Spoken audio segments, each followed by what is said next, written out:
Are you clip farming right now? I've got erratic, madness, bench, headache, 15 players that are gonna smash it. Not a chance. Oh, you want a free hit this week? Don't worry, we've got you covered with 2 free hit teams. We have a team from me that is going to be quite boring for your free hit, but very safe and secure. And Sim, what have you got for us? I've got erratic, madness, bench, headache, 15 players that are gonna smash it. Wow, I love the sound of that. Let's start off with your free hit. Let's do that. So, Okay, what you got for us? What are you recommending to the good people at home if they are on a free hit this week? The perfect dream team for Gameweek 6. I've started off with Sells in goal. Sunderland at home. I reckon Forest have to do something. Despite Ange, they're going to get a clean sheet eventually, and I think this is going to be the game that they do it. I've gone for a double Spurs defense. This could be Pedro Porro and Romero, but I've gone for Pedro Porro and Van de Ven. There's plenty of budget in this team because my bench is just so deep at the moment. But Van de Ven and Pedro Porro, Senesi up against Leeds, just gotta be in there. I've actually gone for triple Bournemouth, starting off with Semenyo. I've also gone for triple City. The 2 midfielders in that team are going to be Foden and Reinders. I think Foden is a absolutely beautiful pick for free hit, and I think he's even a great transfer, but I think on free hit is just stunning. Foden and Reinders, and I've finally wrapped that up with Mbeumo playing against his home club, just massively underperforming at the moment, and I think he's like, it's there. He had a huge Donnarumma. You see that scissor kick? Oh, mate, Mbeumo's going to smash it. Up front, I've gone for Haaland, captain, Joao Pedro, and Evan Nilsson to make up the 3rd Bournemouth spot. The issue here is the bench. I've gone for, obviously, Dubravka, just a little bit budget option, Chalobah, Tarkovsky, and Grealish. Now, So I guess these are just other players you kind of like the look of this basically, week, right? basically. There's no upgrades I would make anywhere, other than possibly Van de Ven up to Romero. Obviously, you might want to make some upgrades. For example, you might want Bruno instead of Mbeumo, but like Grealish is great. He could bench most of the players if you really wanted to play him. Tark is great. He's gonna get DEFCON. He's playing West Ham. Like it's a very, very, very difficult free hit to pull together. But these are basically the 15 players I love. Yeah, and there's a lot of magic in that team as well. I feel, you know, you've got the likes of Mbeumo in there, who is, you know, if he comes off, then that's like big rank moves. I like Evan Nilsson in there as well, for sure. Everyone's so tied up with Semenyo right now that I think Evan Nilsson's kind of been the forgotten man in that Bournemouth attack a little bit. Grealish is a curious one. Are you team Grealish over team Ndiaye? Yes. Can you tell me why? So Grealish is never going to score a goal. Never. Right. Never again. He's just never gonna score a goal. I'll tell you, the whole season he won't score a goal. Well, how many days did he go at Man City without scoring? It was something crazy. Like, I think he had 1 goal in like a year and a half. Yeah, something crazy like that. But he is so involved in how they build up and how they attack. He's gonna get assists, and he's shown it. Like when he gets assists, he's been able to pick up 2 assists. He can pull out double-digit hauls. If he by magic, by whatever, does get a goal, like you're talking huge returns. And West Ham are shocking, massively susceptible to crosses. Grealish loves his crosses. Like the goal they scored on the weekend was from a Grealish cross, which got headed down by Ndiaye and then scored by Ndiaye. But like I'm 100% team Grealish. Like Ndiaye is also brilliant. More goal threat. I just don't think he's gonna get as many attacking returns overall. I guess goal threat versus assist threat, that kind of balances out. Yeah, but I would take it one step further. I'd say you've got the additional goal threat from Ndiaye. Obviously, Grealish is going to get more assists than Ndiaye will get goals. Don't think anyone doubts that. We know that the goals are worth more, so maybe it balances out on that. But then I think when you throw in penalties and you throw in defensive contributions, by the way, I only researched this for a video today to get the exact number, but Ndiaye has 51 defensive contributions so far this season. Wow. That is like 1 less than Bruno Fernandes. Damn. It's like one of the most in the entire Premier League. I couldn't believe that. And as soon as I saw that, it was like, I think I slightly prefer Ndiaye to, I'm team Ndiaye fully. But Grealish it feels more, I want to say sexy. It does. Grealish has an allure. Yeah. You know, he has a certain pull.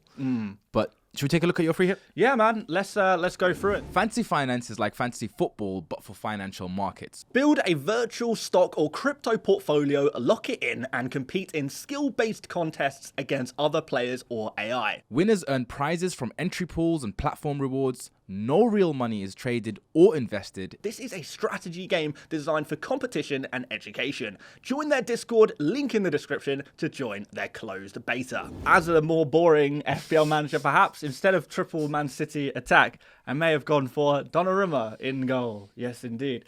Donnarumma in goal at home against Burnley, just to get that secure clean sheet. I thought about going for Gvardiol, but I think I'd rather pick defenders that maybe can get defensive contributions, which you're going to see. There's very little attacking threat in my defense, but defensive contributions, we're all about that. On a free hit, like DEFCON only works in the long term. Look, I tell you what works. This dynamic. You pick the fun teams, I'll pick the boring teams. The people at home can decide which one they prefer, or maybe they want to combine the two. Fair enough. It works. So we've got 3 boring DEFCON monsters. Tarkovsky, Senesi, and Romero, who's looking pretty good for defensive contributions as well at the moment. All with great fixtures, of course. In midfield, we have got Semenyo. Everyone's going to pick Semenyo. It's no debate there. We got Phil Foden. So I had a little bit of fun. Come on, that's an obvious pick on a free hit. Yeah, I think Foden really is. I think if you're going for the long term, Foden terrifies me. But if you're just going for a 1 week punt, I think Foden's the exact kind of player you might want to go for. We've got Ndiaye, who we just spoke about, who I'm a really big fan of. We've got Bruno Fernandes. Of course, we've got Bruno Fernandes. Again, more boring than Mbermo, but more safe, more secure, more cozy. He's a cozy player to me. And I have gone for Kudus here as I look at this Wolves at home fixture. They are shipping goals right now. They look awful defensively. And it's so difficult to pick out a Spurs really attacker to bring in, really. You could maybe go for Richarlison. I did toy with Richarlison on a free hit, but but he's definitely not long term. Toying with Richarlison? Yeah, we're pausing for that. That's a pause. I can't even toy with Richarlison. No. Let me toy with him. I'm going to toy with him. So maybe Richarlison as a 1 week punt, but I think his minutes going forward could be at some level of risk. Maybe. Well, Colin One is injured. Wait, I missed that. Is he? Yeah. Oh, how bad? The commentator said it. Okay, right. I'm pretty sure the commentator also said Solanke was injured. Solanke is back in training as of last week. Okay. Yeah, so Solanke, but also Tell played as striker in game week 4, which worries me a little bit. Yeah. So yeah, I just cannot see Richarlison as a long-term pick, but for a 1 week punt, particularly if you're saying that Kolo Muani is injured, I don't think Solanke will be quite ready either. VAR that. Because I'm taking this from the commentator's words. Right, fine. We'll take none of your words for it on that one in that case. Gone for Kudus here, because that could be Xavi Simons as well if you fancy him instead. I think both got good minutes potential in game week 6. And then up front, we've gone for a 2-man, Haaland and João Pedro. If there's no Palmer, you want to get some kind of Chelsea attacker in here, probably. João Pedro is probably the guy for game week 6 in isolation. But I like Evan Nilsson as well, to be fair, if you wanted to trim the budget a little bit to maybe reinvest elsewhere. If you really want to push the ball out. Yeah, I don't. I don't, but go on. Not you personally. My boat is very, very tight to the coast right now. You're on the harbour. Yeah. You're beached. I'm beached. I'm beached. If you really want to push the boat out, I think avoiding João Pedro this week is maybe tenable. Yeah, I think it's possible. Yeah. Yeah, I think, that is maybe a place to gain against the crowd. Yeah. But it's risky, right? And I think picking up an Isak over João Pedro this week would be... that would be fun. Not a chance. Isak. For his 55-minute 1-pointer... I reckon Isak braces against Palace. No way. That is outrageous. Yeah. That's like... Are you clip farming right now? No. I think... I didn't put it in my draft because it's so out there. Mm-hmm. And I didn't want to You don't want to get roasted on the pod. This is going on the FPL Mate channel, you know what I mean? Yeah. They hate me out there. They love you. Show some love on the channel, guys. Come on. I think João Pedro in a Chelsea team that, like, say for example, Palmer, we know Palmer isn't gonna start. Let's say we get that information. Sure.